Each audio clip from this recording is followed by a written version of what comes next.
documento de estratégia orçamental apresentado pelo Governo no passado dia 30 de abril e que será debatido em plenário na próxima sexta-feira, dia 7 de junho.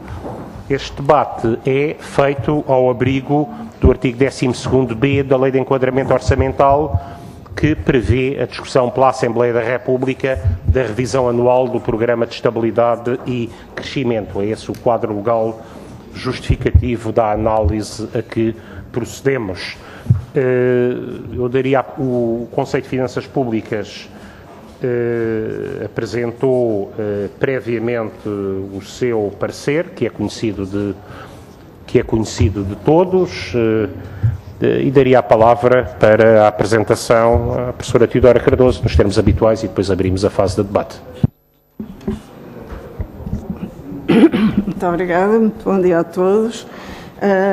Nós estamos presentes, com exceção do professor Jorge Copitz, que não teve possibilidades de se deslocar neste momento. Talvez aproximar. Portanto, eu estava a dizer que o professor Jorge Copitz não teve possibilidades de se deslocar neste momento a Lisboa. Este relatório, como já foi dito pelo Sr. Presidente da Comissão, foi já tornado público há alguns dias, portanto, neste caso, houve possibilidade de ser analisado e conhecido mais cedo. Tem um conjunto de capítulos que estão aqui mencionados relativamente aos objetivos, enfim, são as nossas obrigações legais nesta matéria. Tem um capítulo em que eu não vou perder muito tempo, ou provavelmente até nenhum, que diz respeito à execução orçamental em 2012. Como sabem, nós temos nos nossos estatutos a obrigatoriedade de acompanhar e de produzir relatórios sobre a execução orçamental. Nós fazemos-lo na base sempre da execução em contas nacionais. E, portanto, este relatório foi elaborado após a publicação pelo Instituto Nacional de Estatística dos dados relativos ao procedimento dos déficits excessivos no final de março. O relatório foi publicado em abril, mas também de acordo com a legislação, nós devemos, o Conselho Superior deve dar a sua avaliação sobre a execução. O relatório é um relatório bastante longo, detalhado, de natureza sobretudo descritiva. Neste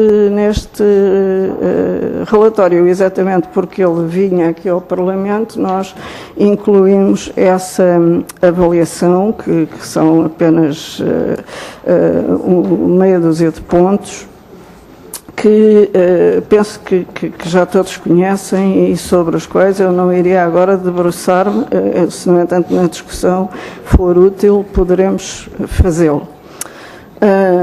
Relativamente ao conteúdo propriamente dito do documento de estratégia orçamental, o documento, ele próprio, define como primeira prioridade da política orçamental a sustentabilidade da dívida pública. O Conselho concorda com essa prioridade e com algumas coisas que estão mencionadas no relatório, como seja o facto de essa sustentabilidade exigir um esforço duradouro e significativo, a que nós acrescentamos que isto pressupõe uma política de qualidade e de perseverança política na consecução desse objetivo. Sobretudo porque exige, e adiante nós ilustramos isso um pouco melhor, exige uma mudança muito forte na orientação da política orçamental em Portugal, no sentido de passarmos a apresentar um saldo primário positivo. que não é de facto habitual nas nossas finanças públicas, mas sem o qual, e isso demonstra-se com relativa clareza, sem um saldo primário positivo não será possível alcançar a desejada sustentabilidade da dívida pública. Ao lado disso, porém, há de facto também a necessidade de a economia portuguesa alcançar uma taxa de crescimento tendencial mais elevada. O ponto é que essa taxa de crescimento não pode ser alcançada na situação atual mediante as tradicionais políticas de estímulo à procura. Por várias razões, desde logo porque as políticas de estímulo à procura numa situação em que a oferta não se adaptou, significaria que seria sobretudo um estímulo à procura nos países que são nossos fornecedores. Ou seja, traduzido para o caso da economia portuguesa, esse estímulo significaria um aumento do déficit externo, sem grande reflexo no verdadeiro crescimento da economia portuguesa e, sobretudo, sem reflexo no crescimento sustentável da economia portuguesa. Nós devemos lembrar-nos que não temos apenas um problema de dívida pública, temos um problema de dívida externa, pública e privada, e que qualquer tentativa de repor a economia numa nova trajetória de crescimento exige torná-la competitiva e conseguir controlar o déficit externo. Ou seja, políticas de crescimento económico em Portugal têm que atuar do lado da oferta. Não quer dizer que essas políticas não tenham também a ver com o orçamento. No caso do orçamento, salientamos aqui duas áreas. Uma, no caso das despesas públicas, a prioridade deve ser dirigida ao reforço do capital produtivo e, do outro lado, há a necessidade de reduzir carga fiscal sobre os rendimentos de fatores, trabalho e capital. E pensamos que os dois são relevantes.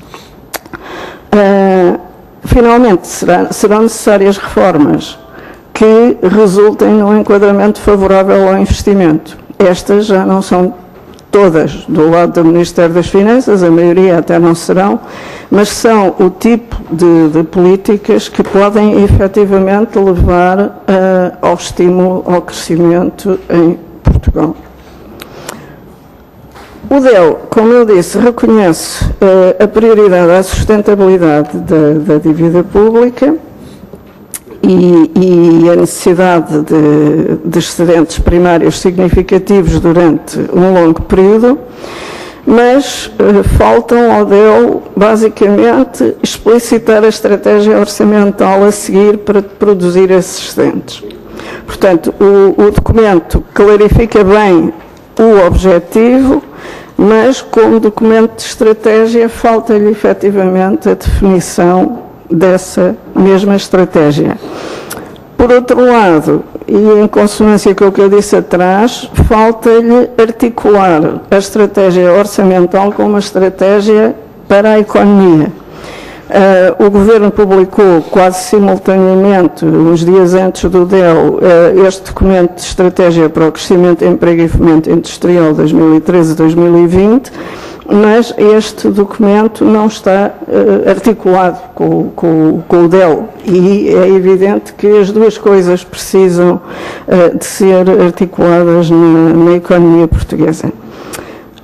Ao serem omitidas, tornam muito difícil, para não dizer impossível, avaliar as consequências de longo prazo das políticas governamentais, uma vez que elas não estão suficientemente explicitadas nem articuladas neste documento.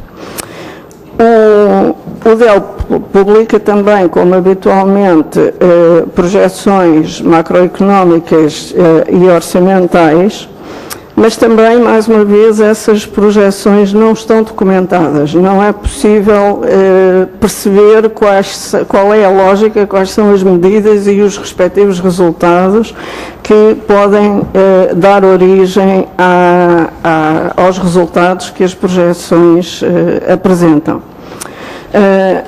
Neste documento há um capítulo que é bem-vindo, que é um capítulo de análise e quantificação de riscos, que é claramente uma melhoria relativamente a situações anteriores, mas depois esses riscos continuam a não estar articulados com as próprias projeções. Não sabemos como é que eles foram, ou sequer se foram tidos em conta nas projeções, embora eles aconselhem, porque a grande maioria dos riscos são negativos e, portanto, aconselhariam um grau de prudência muito considerável nas projeções. As projeções otimistas têm um problema que agora penso que está à vista de toda a gente, quer dizer, levam a que os resultados não consigam ser atingidos.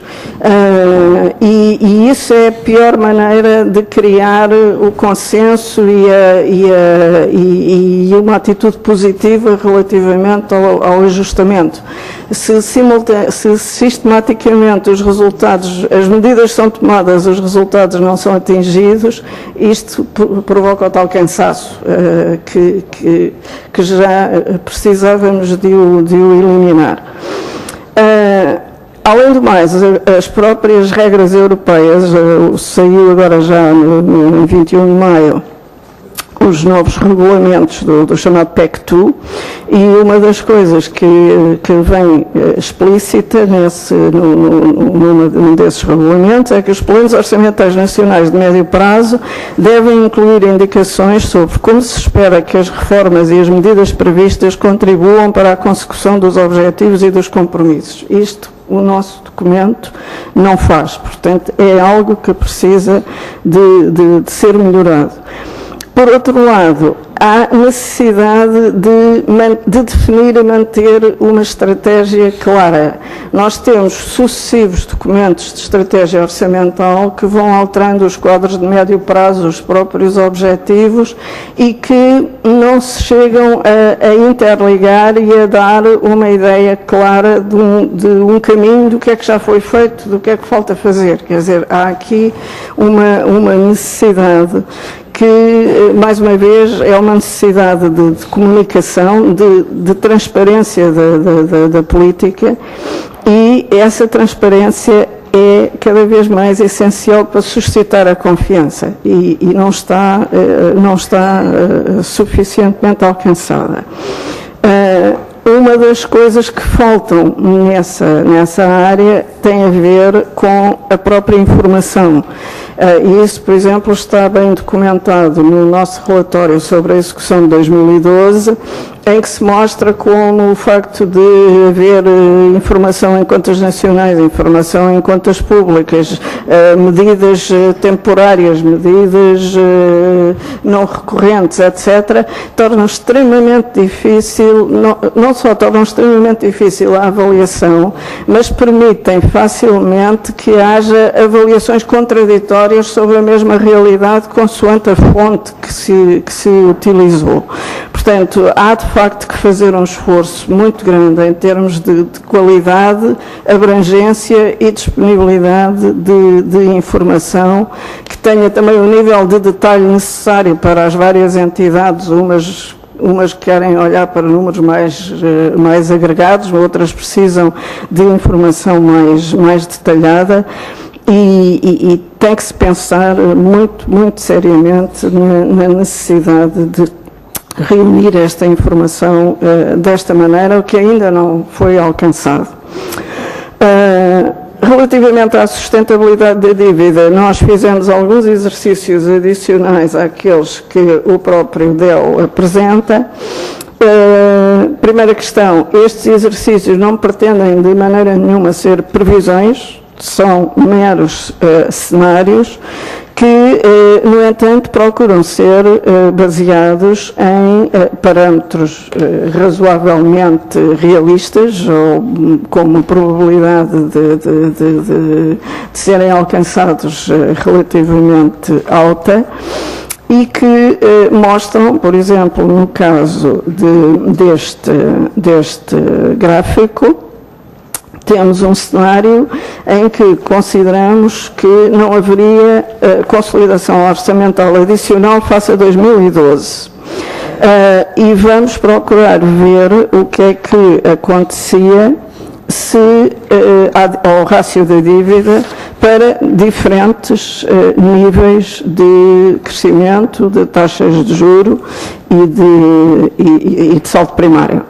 E o que verificamos é que, mesmo com níveis de taxa, um nível de taxa de juros de 4%, que é um nível perfeitamente razoável, até se alguma coisa otimista, e com um crescimento económico, portanto, em termos nominais, de 3,5%, se só com um saldo primário nulo é que conseguíamos uma quase estabilização do rácio, mas mesmo assim um rácio ainda crescente. Quer dizer, as hipóteses exigem, de facto, para que o rácio se reduza, como é o cenário apresentado pelo Governo, exigem que o saldo primário se torne positivo. No caso da previsão do Governo, é a que está aqui apresentada, mas nós fizemos algumas análises de sensibilidade sobre ela e também verificamos que se o excedente primário for inferior a 2,5% do PIB, isso será dificilmente compatível com a regra de redução da dívida que está prevista nos compromissos europeus. E, portanto, isto significa passar de uma situação de saldo primário negativo sistemático ao longo do tempo para um saldo primário positivo, que é, de facto, um desafio à política orçamental, mas que é a única forma de se conseguir atingir uma redução do rácio da dívida pública.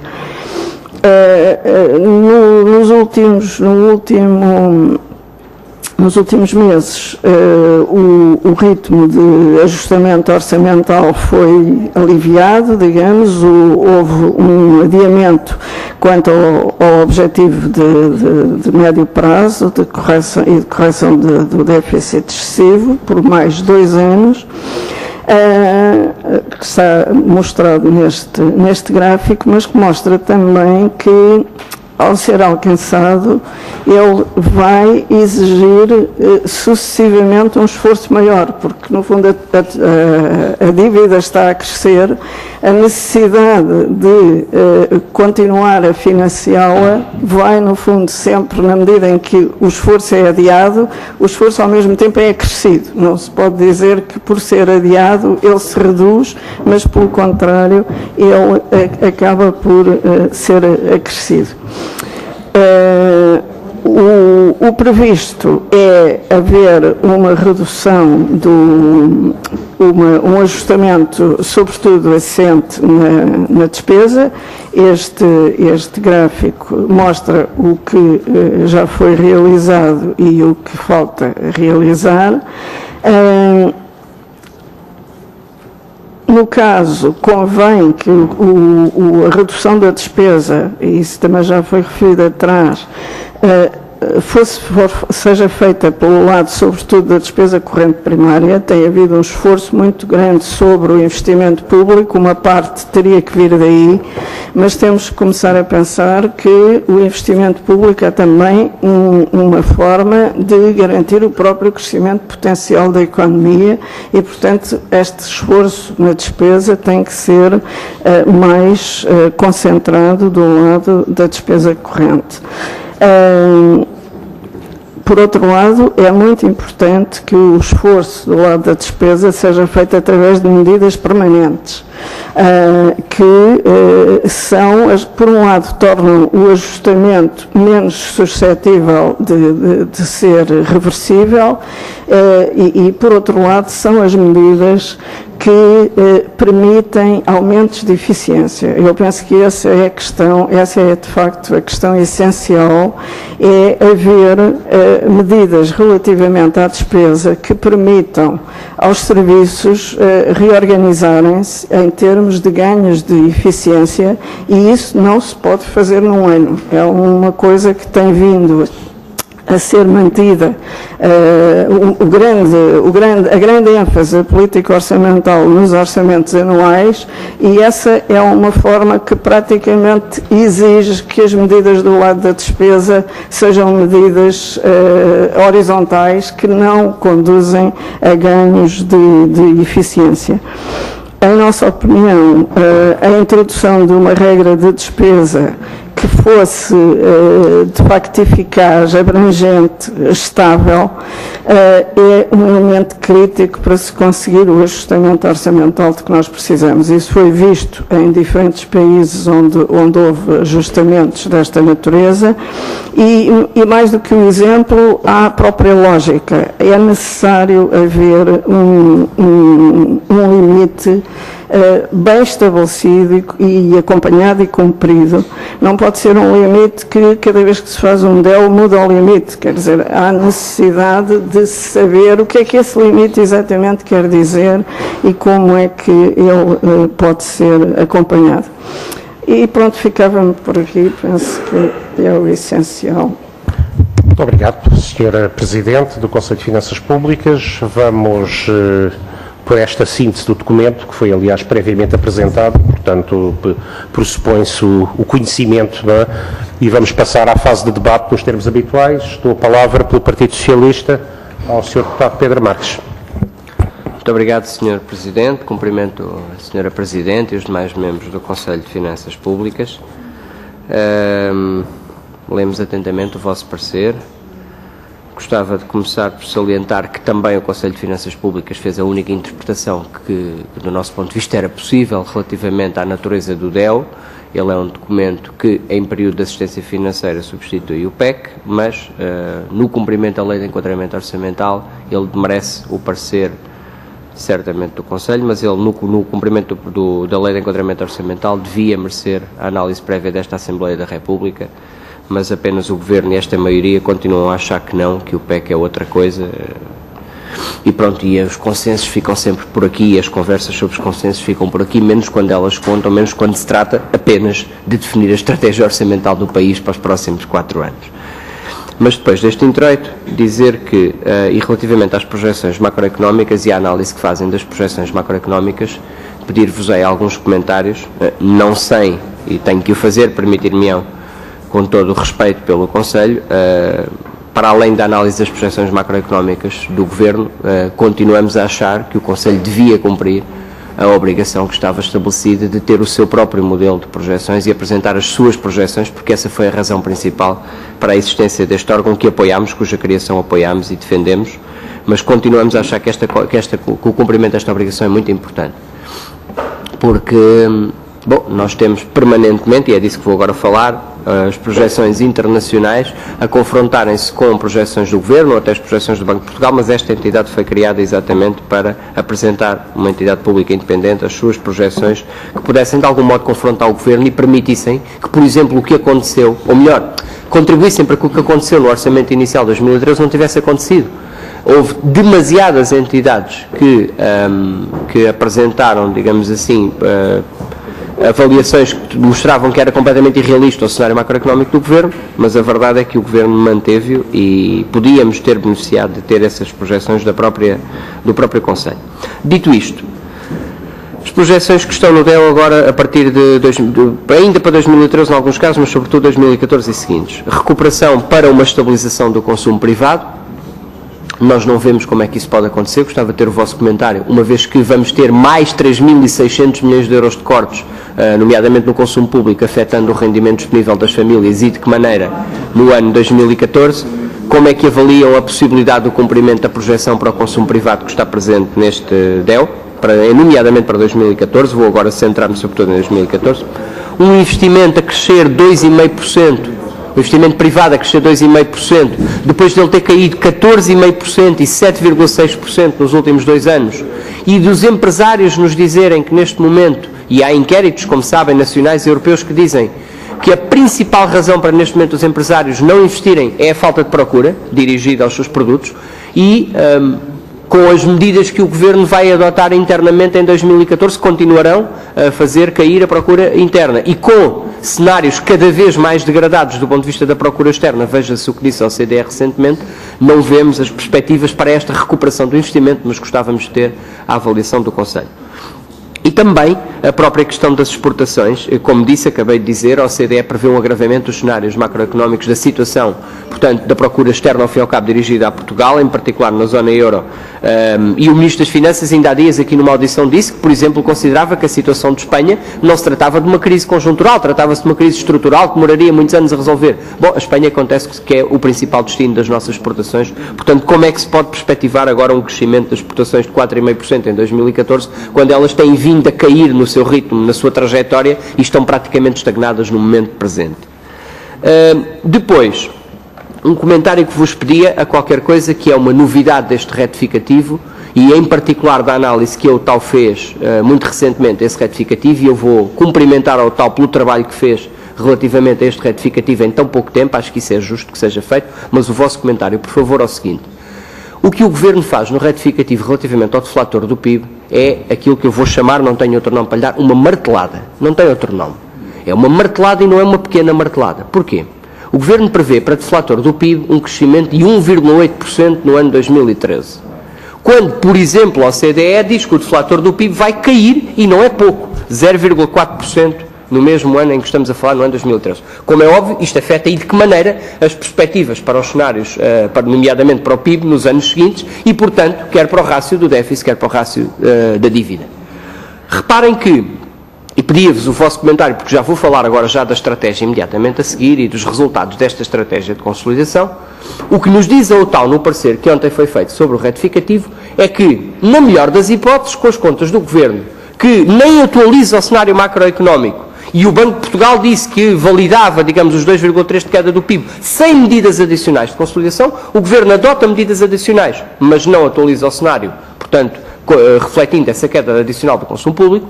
Mas o que nos é dito é que a consolidação, na melhor das hipóteses, é 1/10 do PIB. A consolidação, depois de medidas extraordinárias entre 2012 e 2013, é 1/10 do PIB. Mas as consequências desta martelada no deflator do PIB, porque está bom de ver, se o PIB em termos nominais tivesse aqui um crescimento superior ao que realmente acontecerá, o rácio déficit e dívida sairiam melhores. Ora bem, a OTAU estima que só esta martelada no deflator do PIB, nos tais preços relevantes para a produção, tem um reflexo de 0,74 pontos percentuais, ou seja, mais de 7/10 do PIB de consequência no déficit. O que quer dizer que o déficit, depois de medidas extraordinárias e temporárias entre 2012 e 2013, na melhor das hipóteses, tendo em conta esta martelada, vai piorar em pelo menos 6/10 do PIB. Isto para dizer o quê? Para dizer que esta estratégia, e eu respeitosamente discordo profundamente do Conselho, quando o Conselho diz que temos que continuar nesta estratégia de ajustamento da mesma natureza da que ocorreu, nomeadamente nos últimos 2 anos, mas de forma agravada no ano 2012 e 2013. Porque senão a crise de dívida seria cada vez mais grave. Acontece que, do nosso ponto de vista, a crise de dívida ela é uma crise de financiamento. O que está em causa é resolver o problema das necessidades de financiamento. Ora, as necessidades de financiamento, essas não se têm atenuado. Vamos dar um exemplo. Medidas de austeridade, aliás, estratégia apoiada na altura pelo Conselho de Finanças Públicas em 2012. Medidas de austeridade na ordem um pouco mais de 9 mil milhões de euros. Resultado na dívida pública. O Governo, chegado ao Governo em agosto de 2011, previa uma dívida pública para 2012 de 106,1% do PIB. Resultado na dívida pública, na tal sustentabilidade da dívida que é um objetivo de todos nós, para 2012, 123,6% do PIB. O Governo, chegado ao Governo, conhecedor dos dados, porque já estava no Governo, sabendo da necessidade de capitalização dos bancos, só para dar um exemplo, para não haver essa desculpa, prevê 106% de dívida e tivemos 123,6%. Portanto, há algum indicador de melhoria da sustentabilidade da dívida neste resultado? Não creio. 2013, estamos agora a falar do que se está a passar, mas também com reflexos no que vem aí e no que está previsto no DEL. 2013. Medidas de austeridade na ordem dos 3,6% do PIB. Agora, mais de 6 mil milhões de euros de medidas de austeridade. Resultados do lado do déficit, só para dar o exemplo que acabei de dar, 1/10, na melhor das hipóteses, de consolidação, se não fosse amartelada no deflator do PIB, que significa que o déficit, efetivamente, vai ser pior do que em 2012, apesar de mais de 6 mil milhões de euros de medidas de austeridade. Resultado, melhora a sustentabilidade das contas públicas? Não consigo avaliar como, não consigo encontrar forma de o justificar, pedia-vos o vosso comentário. Não estamos num dos 3 principais pilares do nosso programa de ajustamento, que era a sustentabilidade do financiamento externo, em particular, neste caso, do financiamento público, não estamos a melhorar. Do lado do financiamento externo, já aumentou mais de 50 pontos do PIB a dívida externa global do país neste período. Portanto, também não estou a ver como é que estamos a melhorar por aí. Porquê?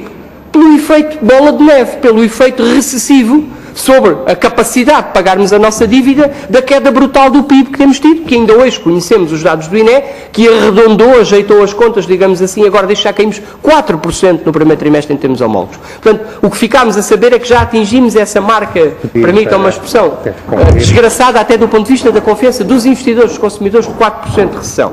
Pilar, do ponto de vista, portanto, da sustentabilidade de contas públicas, não consigo ver, peço-vos o vosso comentário em face do que aconteceu anteriormente. Do ponto de vista das reformas estruturais, os dados previstos no DEL dão um crescimento da produtividade.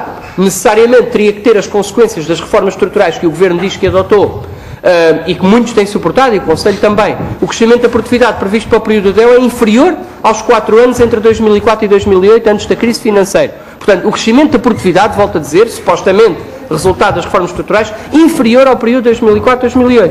Finalmente, pilar da estabilidade financeira. Está-se a degradar permanentemente a estabilidade numa ótica dinâmica, porque a capacidade de gerar resultados dos bancos está-se a degradar também, conforme aumenta o incumprimento das empresas, por via das falências, por via da incapacidade, porque não têm procura, objetivamente.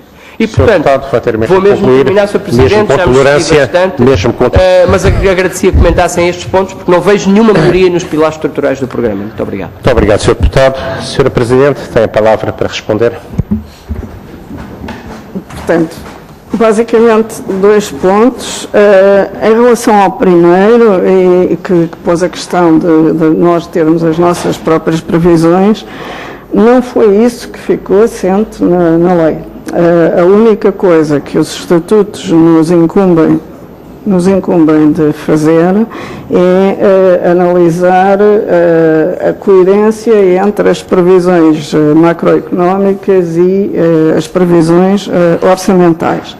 Isso não significa que nós não achemos que é, de facto, muito importante haver previsões macroeconómicas e orçamentais, ambas, independentes, mas para nós não é, neste momento, uma obrigação, e pior do que isso, o selo exige um conjunto de recursos que nós não reunimos. Portanto, não se fazem previsões a partir de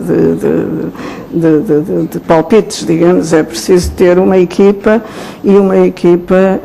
completamente especializada nisso e que trabalhe muito seriamente nisso. Essa estrutura não existe e não estava prevista, de facto, nas nossas incumbências.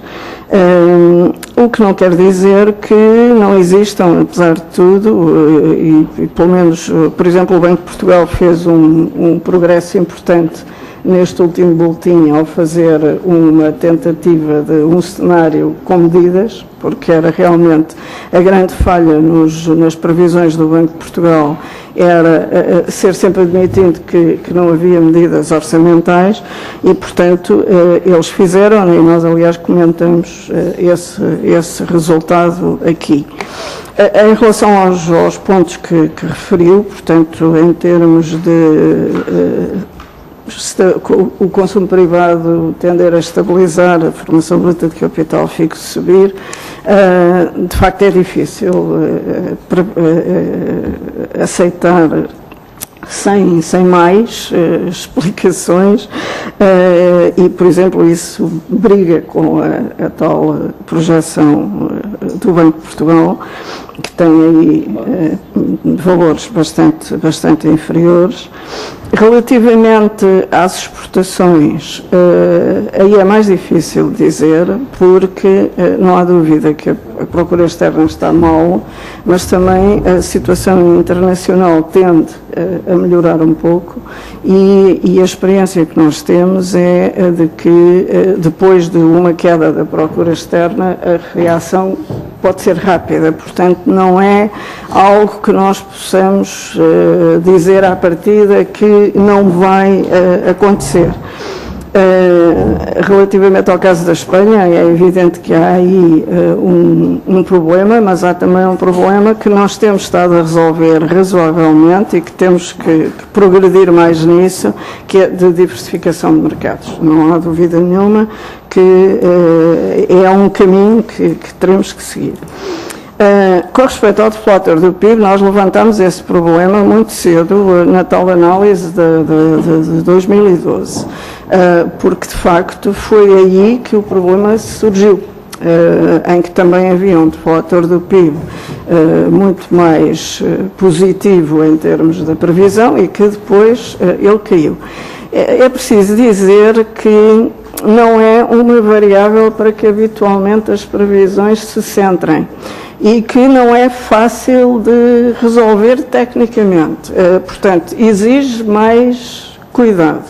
E daí, uma das coisas que eu referi e que nos parece que, em relação às previsões, é essencial, é prudência. Quer dizer, de facto, depois do que se passou, exatamente, depois do que se passou, mas mesmo antes até da OCDE, o facto do que se passou em 2012 e o facto de, em 2013, por exemplo, e 2014, a maneira como evoluem diferentemente o IPC e o deflator, não há do lado do enquadramento externo nenhuma razão muito forte. A única razão importante é o próprio deflator do consumo público, mas que me parece que não tenha um peso suficiente para justificar uma diferença tão grande. Portanto, é de facto um ponto fraco, e é um ponto fraco que é muito importante, e aí eu gostaria de sublinhar isso. É muito importante na forma como depois são feitas as previsões orçamentais. Porque eu até percebo que no caso da previsão macroeconómica, para já elas falham sempre. É uma das primeiras coisas que nós sabemos, ninguém acerta, não é só o governo. Por outro lado, quando há uma variação tão marcada numa variável que habitualmente não era trabalhada, como é o caso do deflator do PIB, temos no mínimo é que ter muito cuidado ao fazer as previsões orçamentais que daí decorrem. E nomeadamente, por exemplo, em relação ao consumo privado, que aqui funciona dos dois lados, quer dizer, a previsão é otimista em volume e provavelmente também otimista em valor, e isso tem um impacto muito importante na receita dos impostos indiretos. Portanto, quanto a isso, estamos de acordo e de facto, desde o início de toda esta situação, as previsões otimistas foram um problema, e que é um problema sério, que deve ser corrigido, sobretudo pela via da grande prudência, como eu digo, porque depois os objetivos não podem ser atingidos. Relativamente à estratégia, bem, aí temos alguma divergência, porque nós não temos dito, neste caso, por exemplo, o que nós dizemos é que neste documento não tem estratégia, não dizemos que não estamos de acordo que estamos de acordo ou que estamos em desacordo. Ela não está lá. E o facto de não estar parece-me extremamente importante, porque, como disse, a capacidade de ter e de desenvolver e mostrar que se está a desenvolver uma estratégia que permita avaliar os resultados e permite também que haja apoio a essa mesma estratégia. Mas, por outro lado, a nossa estratégia tem que ser muito virada, e aí é que há talvez um ponto de discordância em relação à forma como pôs a questão, tem que ser muito virada para as questões estruturais da economia portuguesa e do orçamento, dos dois lados. do orçamento, como eu já disse, em termos de ganhos de eficiência. Não creio que alguém possa dizer que não há ganhos de eficiência a fazer a nível orçamental e isso não foi explorado. Quer dizer, até agora nós fizemos cortes horizontais que não permitem esses ganhos de eficiência. Mas também, a nível da economia e a nível das medidas estruturais, a nível da economia, medidas dirigidas à atratividade do investimento nacional e do investimento externo, e esse investimento não pode, porque nós não temos condições para isso, nem dimensão para isso, ser dirigido à procura interna exclusivamente. Tem que ser, sobretudo, dirigido à procura externa. Porque o déficit externo está lá, quer dizer, mesmo quando está temporariamente equilibrado, está equilibrado porque a procura interna caiu, não está equilibrado porque já tínhamos conseguido resolver esse tipo de problemas. Portanto, aí é que nos parece que realmente a estratégia orçamental e económica continua a faltar. E essa é que nos pode fazer sair desta situação. Dizermos apenas que precisamos que o PIB cresça para que o rácio da dívida diminua, é verdade, mas não acrescenta muito em relação ao que é que se pode fazer para conseguir estes dois objetivos em simultâneo. E o que se pode fazer é realmente políticas estruturais, quer a nível do orçamento, quer a nível da economia. Muito obrigado, Sra. Professora. Passamos agora ao PSD. Sra. Deputada Elsa Cordeiro. Obrigada, Sr. Presidente. Saúde a Sra. Presidente, Doutora Teodora Cardoso e os restantes membros do Conselho de Finanças Públicas pela sua disponibilidade para que nesta audição façamos uma análise do documento de estratégia orçamental e é nesse documento que a minha intervenção irá ser focada e não noutro qualquer tipo de documentos. Não posso deixar de agradecer a forma clara como foi elaborado o vosso relatório número 3, 2013, sobre o documento de estratégia orçamental, o que mostra que a missão do Conselho de Finanças Públicas está a ser cumprida, que está no caminho certo, ao contribuir para a transparência do cumprimento da política orçamental, ajudando a clarificar algumas dúvidas. O documento de estratégia orçamental explicita aquelas que são as restrições financeiras a que o Estado está sujeito e que determina o esforço de consolidação orçamental que são necessários para cumprir as metas e os compromissos que assumimos ao assinarmos o memorando de entendimento com a Troika. E onde é colocado como primeira prioridade a sustentabilidade da dívida pública, como hoje também já foi referido pela Sra. Presidente. Por isso, não posso deixar de realçar que o Conselho de Finanças Públicas considera que, seja qual for a trajetória escolhida, o retorno à sustentabilidade exige um esforço significativo e duradouro, mostrando ao mesmo tempo que qualquer tentativa de o adiar tem como consequência intensificar o esforço necessário. Eu iria até mais longe, deitar fora todos os esforços e sacrifícios que os portugueses fizeram até o momento, desde que este Governo tomou posse. Também refere no vosso relatório que o objetivo não pode ser alcançado mediante a adoção de políticas tradicionais de estímulo à procura, face ao elevado endividamento, que as políticas de procura expansionistas arriscavam-se a resultar em crises de dívida cada vez mais graves e frequentes, que aumentariam a incerteza e seriam um entrave ao investimento. Por isso, são favoráveis ao cumprimento do déficit orçamental estrutural e defendem a implementação de reformas que resultem um enquadramento favorável ao investimento.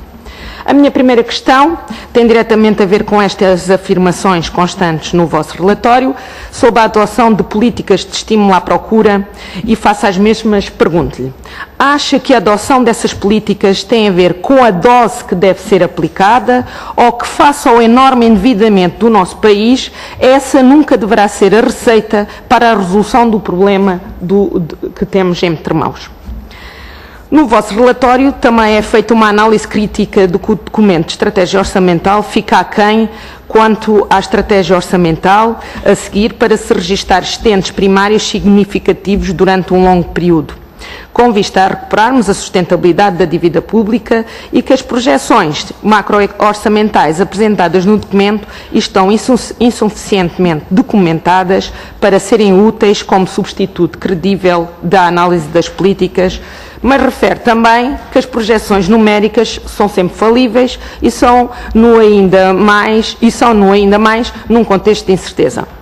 Não posso também deixar de referir que o documento de estratégia orçamental de 2013-2017 não é um documento de formalização da estratégia política e económica do Governo e que o mesmo deve ser considerado como um complemento integrado com outros documentos já apresentados ou a ser apresentados no futuro. Quanto aos cenários macro-orçamentais, também concordo que podem ser insuficientes e de futuro deve ser levado em conta este reparo que o Conselho de Finanças Públicas fez, mas como é muito bem referido no vosso relatório, os mesmos podem ser falíveis ainda mais no contexto de incerteza em que vivemos e como acabou a Sra. Presidente de referir, por vezes é difícil fazer previsões. Também não posso deixar de referir que quando este Governo tomou posse, o déficit era muito superior ao esperado, o que pressupunha uma maior rapidez e profundidade do ajustamento da nossa economia, muito diferente do expectável e que se veio a verificar, obrigando a que o Governo tomasse medidas de consolidação orçamental fora do âmbito do memorando. Em minha opinião, é premente, por isso, reduzir o peso da despesa do Estado, dado que só assim será possível a consolidação orçamental necessária e a sustentabilidade da dívida pública, de forma a criar a estabilidade e confiança necessários aos nossos credores e investidores. E, por isso, quando o Sr. Deputado Pedro Marques referiu há pouco que é necessário uma estratégia de financiamento, sem confiança não é possível haver sem confiança dos nossos credores e investidores não é possível haver uma estratégia de financiamento, porque se não tivermos quem nos financie, isso nunca haverá uma estratégia. Pergunto-lhe então, Sra. Presidente, se concorda com a necessidade da redução das despesas do Estado que o Governo está levando a cabo neste preciso momento. Por último, não deixando de recordar a importância dos resultados obtidos até ao momento pelo Governo, com a implementação de reformas estruturais, o regresso aos mercados, etc., foi possível a extensão das maturidades dos empréstimos em 7 anos e a flexibilização das metas do déficit. A questão que lhe coloco é se, em sua opinião, saber se o que os portugueses devem esperar após junho de 2014 serão ou não tempos de elevado grau de exigência pela necessidade de se manter a redução dos níveis da dívida pública acumulados. Obrigada. Muito obrigado, Sra. Deputada. Sra. Presidente, tem a palavra. Muito obrigada. Começando pela primeira questão do estímulo à procura, eu já fiz essa referência. Pôs a questão em termos de o problema é de dose ou é mesmo impossível. Eu diria que há algum caminho, quer dizer, para que haja um estímulo no sentido de aproveitar as próprias reformas e dirigi-las num sentido que alivie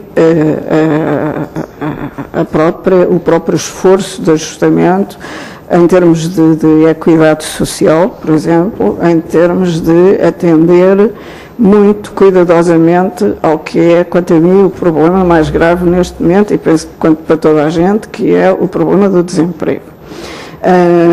Há que pensar e que ser imaginativo, digamos, nessa área, e aí todo o esforço que seja feito por parte da política não será demais. Muitas medidas que têm sido tomadas de natureza macroeconómica tiveram um impacto muito forte no desemprego. Há uma área que nós temos que ter muita atenção a ela, que é o desemprego proveniente do setor da construção. O setor da construção, de facto, empregava muita gente e é um setor onde as pessoas são difíceis de transpor para outros setores. Mas, por outro lado, é um setor que já tinha crescido demais e que necessariamente teria que recuar. De qualquer maneira, este recuo tem que ser graduado, digamos, porque de facto é difícil empregar essas pessoas noutros sítios e a taxa de desemprego realmente já atingiu volumes muito elevados. Mas penso que isto tem que ser feito em consonância, não é como políticas de estímulo à procura tout court, mas como políticas estruturais que sejam capazes de ter em conta estes problemas. Disse também que, relativamente à nossa crítica do DEO não conter uma estratégia, disse que o DEO não é a estratégia do Governo. É verdade, o DEO é um documento das finanças, mas neste momento ninguém duvida de que as finanças são uma prioridade do Governo e que, por outro lado, não é possível definir uma estratégia para as finanças esquecendo as outras políticas do Governo, nomeadamente as políticas estruturais, mas também as políticas sociais, etc. Portanto, deveria haver, e é uma questão que, enfim, se põe acima deste problema deste DEO, mas eu penso que devia haver em Portugal uma tendência para fazer aquilo que se faz noutros países, que é haver um programa de política económica para a legislatura que efetivamente entra em conta com todos os dados da questão.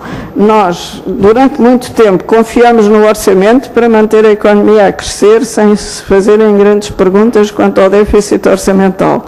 Mas também não podemos confiar no orçamento como único instrumento para trazer o equilíbrio à economia. As duas coisas têm que ser conjugadas. Que é que tínhamos mais?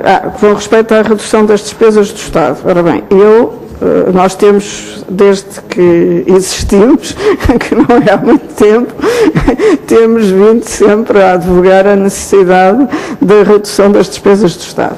Compreendemos que no início do programa não era possível, e daí termos achado no nosso primeiro relatório que o esforço feito tinha ido na direção correta, porque não era possível tomar medidas muito mais elaboradas e muito mais estruturais, digamos, a nível da despesa.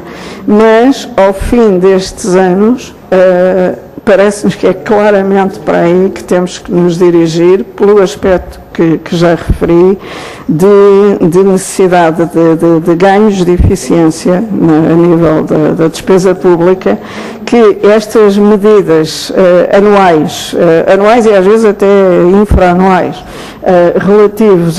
relativas a cortes de despesa que essencialmente são cortes horizontais, já não vão nesse sentido e têm realmente um custo muito grande com um benefício que vai decaindo com a própria passagem do tempo. Nós já referimos, e penso que voltamos a fazer referência neste documento, mas também no anterior, à necessidade de uma revisão periódica de despesas plurianual, e que seja feita a nível departamental e em que todos os departamentos analisem as suas possibilidades de poupanças, que elas fiquem fixadas, que haja um programa e que esse programa seja claro. Porque em relação à estratégia, o que me parece ser a falha maior é o não haver uma estratégia bem definida e bem acompanhada. Quer dizer, o que é que já se fez, o que é que falta fazer, para onde é que queremos ir? Aquilo para onde queremos ir não pode ser apresentado porque não é um objetivo político, digamos assim, é um objetivo essencial à política, mas não pode ser o objetivo político reduzir a dívida ou equilibrar o orçamento. O que tem que ser é melhorar a economia, melhorar o nível de vida das pessoas, e tem que se perceber que estas coisas são condições para lá chegar. E é aí que, mais uma vez, se liga o problema das finanças públicas com o problema da economia e de uma estratégia que efetivamente tem que ser uma estratégia do Governo. E penso que essa ainda não foi conseguido que ela seja comunicada e percebida nesse sentido. Muito obrigado. Passamos agora ao CDS-PP. Senhora Deputada Cecília Meireles.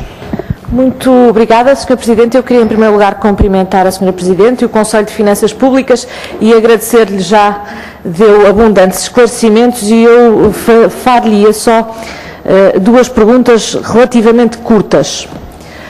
Nas suas intervenções falaram bastante na possibilidade ou na impossibilidade de, para chegarmos ao crescimento económico, adotar medidas de estímulo à procura. O que eu lhe perguntava, porque acho que isso é importante e que a discussão na vida política portuguesa se tem reconduzido a esta questão fundamental, embora não de forma explícita, é qual é a real possibilidade de um país, neste caso Portugal, mesmo sem alguns constrangimentos que vivemos atualmente, levar neste momento uma política de crescimento económico, porque a verdade é que naturalmente todos os partidos desejam um crescimento económico, podemos ter visões diferentes de como lá chegar, mas dizia eu qual é a possibilidade real de adotarmos uma política de medidas de estímulo à procura, através naturalmente de menos austeridade orçamental. O que eu lhe pergunto é, um país como Portugal, com os problemas de déficit externo que embora no ano passado não se tenha feito sentir, é estrutural e nós precisamos de perceber isso, é naturalmente estrutural, um país que do ponto de vista da política monetária não detém a esmagadora maioria das medidas e dos instrumentos que a política monetária permitem, porque está incluído numa zona de moeda única, quais são as reais possibilidades do ponto de vista orçamental de um país na situação de Portugal adotar estas medidas de estímulo à procura? Qual é verdadeiramente a dimensão da nossa escolha? E, precisamente neste contexto, o que eu lhe pergunto é se Portugal decidir, por exemplo, aumentar o déficit para levar a cabo algumas destas medidas, quais são as reais possibilidades de financiamento deste déficit? Ou seja, se Portugal é um país com capacidade de internamente financiar esse déficit ou se terá sempre necessariamente que recorrer ao exterior. E tendo que recorrer ao exterior para financiar esse déficit, até que ponto é que isso implica que depois o próprio exterior possa interferir naquilo que seriam nossas escolhas soberanas? E relacionando também com esta questão, porque nos preocupa particularmente esta questão, falamos muito da necessidade de diminuir a despesa pública, sem dúvida, mas o que eu lhe pergunto é até que ponto é que é sustentável nós termos uma política, e de facto temos tido uma política de diminuição da despesa pública, pelo menos da despesa pública primária, mas até que ponto é que a variável juros, até que ponto é que o peso dos juros na despesa depois podem fazer perigar esta política, porque a verdade é que nós começamos a correr o risco de sistematicamente diminuirmos a despesa pública primária e na realidade termos um aumento da despesa total. E até que ponto é que lhe parece que isso do ponto de vista económico e até sobretudo social é sustentável? E como é que se resolve este problema? E em segundo lugar, gostava de lhes perguntar aquilo que me parece que é a pergunta mais premente que se faz em Portugal, que é do ponto de vista do crescimento económico, quando é que lá chegamos? Quanto tempo falta? E como? Porque o que eu lhe diria, disse e com toda a razão do meu ponto de vista, naturalmente que a consolidação orçamental e que a diminuição da dívida e todas essas, tudo o que tem a ver com a política financeira e orçamental não é um fim em si mesmo, mas é um pressuposto e uma condição essencial para podermos ter crescimento económico. E eu creio que é aqui que está o cerne da questão. Se pudesse falar-nos um bocadinho mais de porque é que lhes parece que é uma condição essencial, finanças públicas sãs são uma condição essencial ao crescimento económico e, do ponto de vista destas reformas do lado da oferta que estão a ser levadas a cabo, quando é que acha que podemos esperar resultados? Obrigada. Muito obrigado, Sra. Deputada. Sra. Presidente, tem a palavra.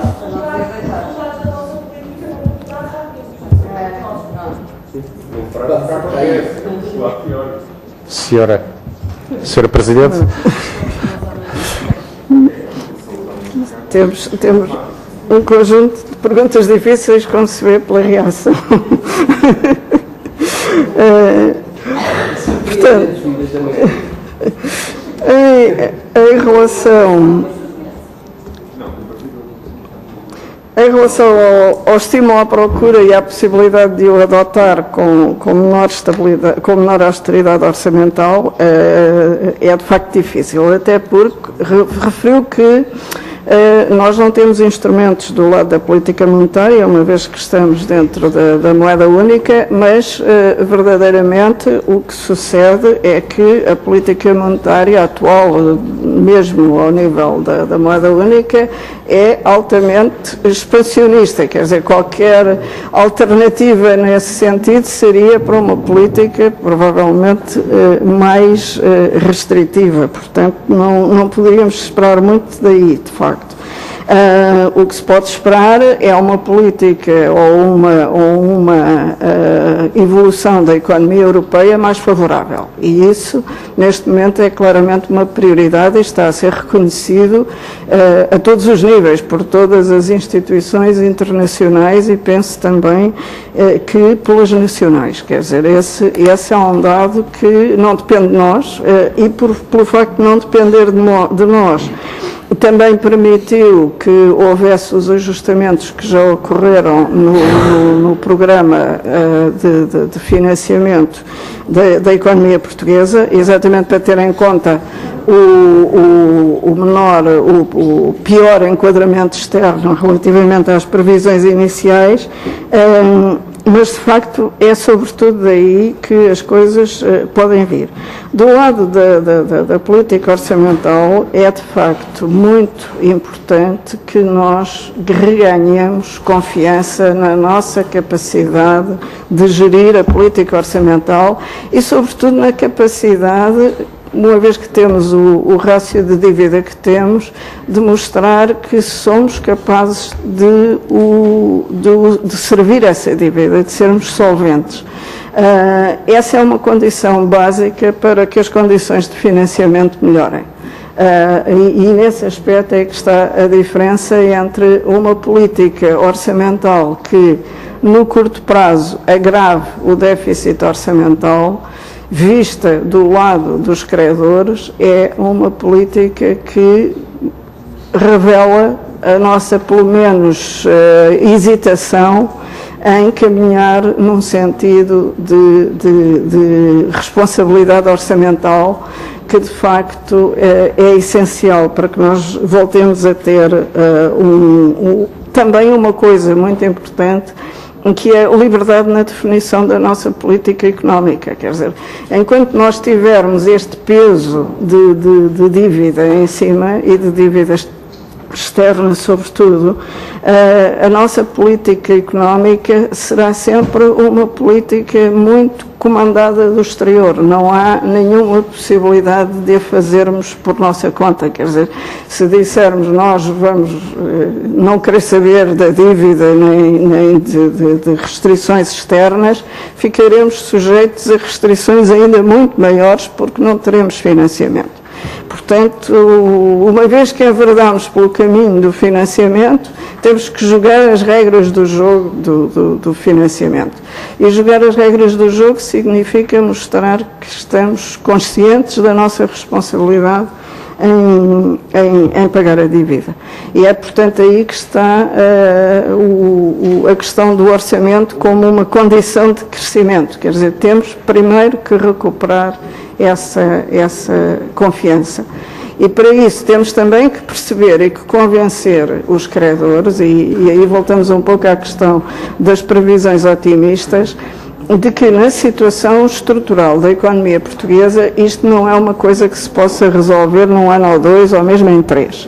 Há de facto um caminho a fazer e é necessária uma estratégia que leve lá e que seja acompanhada, que se verifique que nós a cumprimos e que nós assumamos claramente essa estratégia. Mas não pode ser um conjunto de medidas que de 3 em 3 meses são adotadas. Isso não chega. É aí que está provavelmente a principal diferença.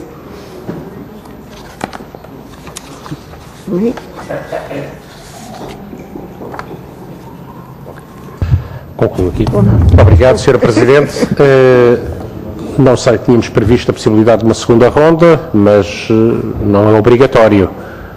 Então, cabe-nos agradecer à professora Teodora Cardoso, senhora Presidente do Conselho de Finanças Públicas, e aos demais membros do Conselho aqui presentes, quer a participação neste debate, quer sobretudo a análise previamente efetuada e aqui hoje apresentada.